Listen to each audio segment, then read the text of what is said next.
Hello again. We have variables in Lesson 7. I know variables are something that we did last year a lot. You need them all the time in Scratch. But I want to point out another couple important things that Code.org does really well with this. So first of all, we know variables are places. They're values which store other values.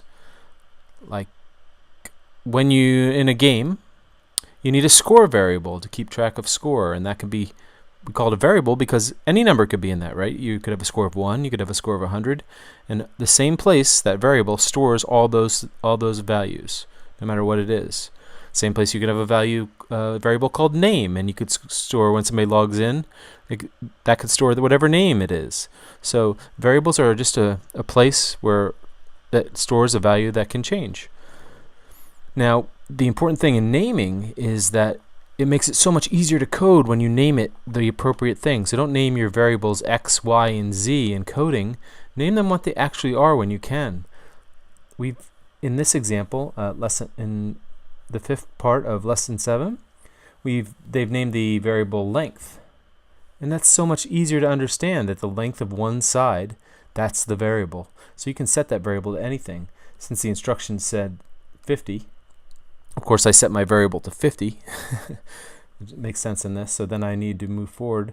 I don't have to say the value I need to set forward. Whatever I change it to is going to be called the same thing, length. That's why even if I had in my program, I had length in 10 different places. If I just in one place set the value, if I wanted to change them all, instead of having to go to all of those 10 places, I could just change it once at the beginning. It makes it so much easier to name your variables and to use a variable sometimes, even when you could use a number. So we use variables all the time. It can save a lot of time, especially when you're in the beginning parts of a program and you're not really sure what you're going to change. Move forward by length pixels. It should be the same here. Let's give it a try.